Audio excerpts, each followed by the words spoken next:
In the Middle East, air raid sirens yet again sounding across Israel. Hamas rockets continue to target major cities like Tel Aviv. Israel wasting no time in its response in Gaza.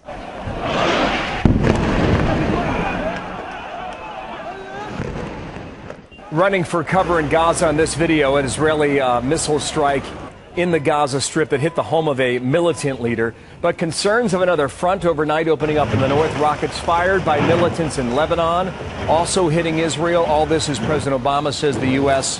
is willing to help negotiate a ceasefire between Hamas and Israel. John Bolton, former U.S. ambassador to the UN and a Fox News contributor here now. A lot to go through in the next 3.5 minutes here, Mr. Ambassador. First of all, the offer from the president, is that something that could get this done here?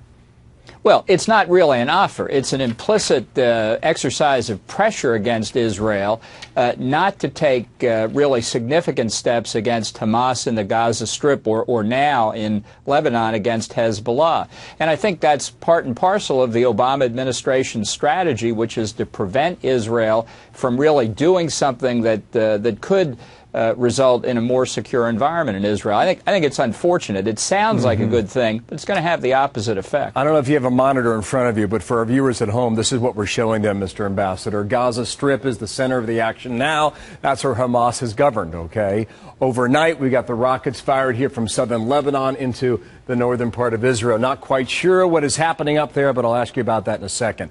The colors on the map indicated the range of rocket fire that Hamas currently has, okay? Typically, you've got a 12-mile range down here outside of Gaza. That's been pretty normal for some time. But now you've got rockets that can fire 47 miles away with pretty decent accuracy in Tel Aviv and now Jerusalem. But in addition, and for the first time, you have Syrian-made rockets coming out of Gaza that stretch 93 miles into Israel. That covers about 90% of the entire population. Mr. Ambassador, in the past when we have seen battles and conflicts like this, Hamas has never had this range before, and now it does. How does that change things? Well, there's a reason it now has rockets with these capabilities, and that is they're being supplied either directly by Iran or indirectly through Syria. And the effect of this is to give Iran the capability of completely blanketing every civilian target in Israel, either from Hamas locations in Gaza or Hezbollah locations in Lebanon. And I think the signal that's being sent here goes well beyond a battle over the 3 murdered Israeli teenagers. This is part of the larger conflict in the region. And specifically, it's about Iran saying to Israel, if you attack our nuclear weapons program, you can count on this as a response. So it's a very clear signal to Israel to stay away from Iran. Well, State Department, Jen Psaki, on the warning that goes out from Israel and the warning that does not go off from Hamas before firing. Listen. We've been continuing to call on both sides to take steps to protect civilians.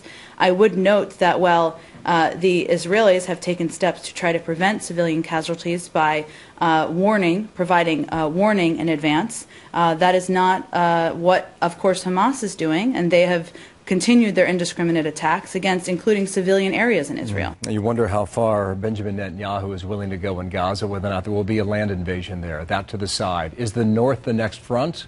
Or do we know that? Well, it's very possible. I mean, what's interesting here is the similarity to the 2006 war of Israel against Hezbollah. It really started with kidnapping and conflict around the Gaza Strip.